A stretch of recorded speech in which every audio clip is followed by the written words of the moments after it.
Tova. Thank you for letting me be part of your high holidays, and thank you for letting me come into your home. It's certainly different how we're celebrating the high holidays this year. I remember starting out just 5-6 months ago with our first real Zoom event being Passover. And we've celebrated weddings since then. We've celebrated lots of bat mitzvahs through our community. And unfortunately, we've celebrated some funerals. But growing up, I don't think I could ever have imagined a high holiday that would look and feel like it does today. So I remember as a young child, we would drive to synagogue on Erev Rosh Hashanah. We'd get there real early. We wanted to park the car, which then your car was locked up for 2.5 days. But you got there early and you were part of everything. And you were really part of the experience of people greeting and hugging each other and wishing Lashana Tova to everyone. And it seemed like everybody was dressed perfectly. And here we are today, and we're not even sure if I'm wearing pants while talking to you this morning. It is just such a different event. But the common theme then growing up, and I think I would bring it right to where we are today, is the community that we're part of. From those Zoom bat mitzvahs to support during Zoom funerals, it has been an amazing community that we are part of. I thank my wife Lynn for making us very active early on when we moved here. But that sense of community was instilled in all three of my daughters growing up, because it was instilled in me. And whether we each treated the religious part of it differently, we all viewed what we got out of being part of our great Jewish community meant so many different things to all of us, and still does and will for the future. Today, I look at our community that helped us go through this pandemic and all of the unrest in the country at the moment, and that has come through a lot of the community that we met, that Lynn first became friendly with, from dropping Amy off at Maimonides every day to all of us becoming great family friends. And this summer we became pod friends. We were sitting in each other's backyards, bonfires, distancing on eating, but we were there together to support each other. And a lot of that certainly is attributed back to this community that we call Shir Shalom. I know that when Amy and all of her peers were going through their bat mitzvah periods, they had what they call and still call the Jew crew, and now we are the pod crew as we live together and move forward together, and know that hopefully next year we'll be doing this face to face. Growing up on Long Island was a bit different than most people would think, I guess. We were not brought up on the North Shore, part of the Five Towns, but an area that was really a mix and a melting pot for Long Island, and it felt different in many ways, in some of the tensions we'd go through in high school. Yet it made us appreciate more community. Again, that's why I keep coming back to community together today, but it made us appreciate our community then. Maybe I didn't appreciate 6 hours a week in Hebrew school, but the friends that you met there became your friends from 5th grade on through, certainly through high school and beyond.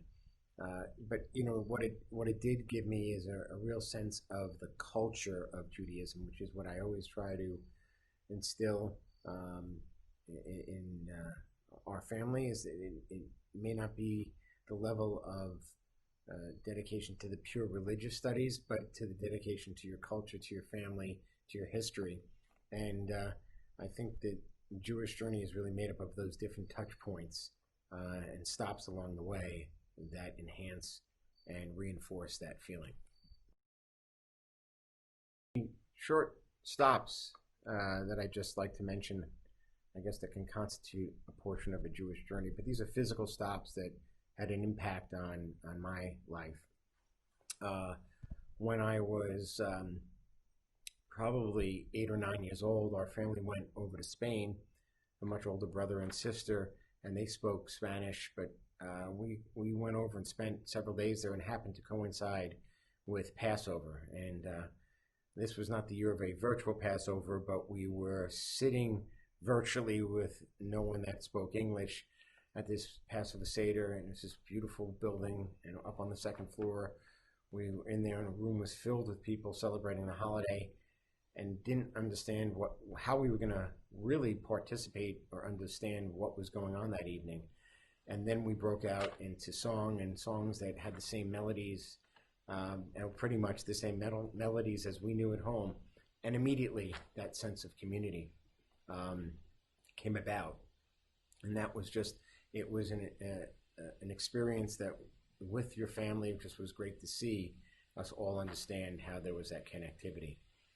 Second trip I took, I was with the YMHA. We were traveling across the U.S. on a cross-country trip of about 3 or 4 weeks, and we had just visited a synagogue in Omaha, Nebraska, and we were driving an hour or two outside of the city to go camping that night. The camping was pretty much every night, and we get into the Campground of America, and the guy at the front desk didn't understand, and he said, Young Men's Christian Association. We said, no, YMHA, Hebrew Association.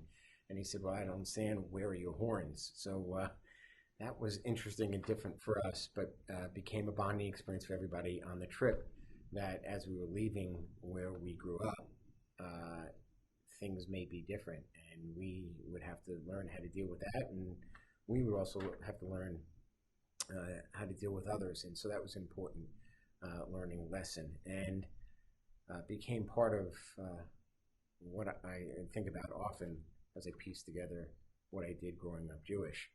Third stop was after my 13th birthday, going to Israel for the summer. Spent 6 weeks there. You never want to leave once you're there like that, and I just hope that someday everybody in my family would get to experience that. And we have to get a trip together as an entire family, but 2 of my daughters have been to Israel on birthright, and I'm sure Amy will follow suit. And it is just an experience for everyone to be able to absorb in their lifetime. And so those 3 stops in my journey really kind of brought forth what I've always thought about my experience being Jewish. And again, whether it's the level of dedication to, or detail to the religious aspect versus whether it becomes part of your everyday community life, I do feel that, having experienced what we've all been going through lately, that the Jewish community continues to be part of our community, continues to be part of our support, and why we are able to remain strong for our families. And I hope that as we go into 2021, and as we start this Jewish New Year, that all of us and our families and our communities can be stronger together. Thank you. Lashana Tova.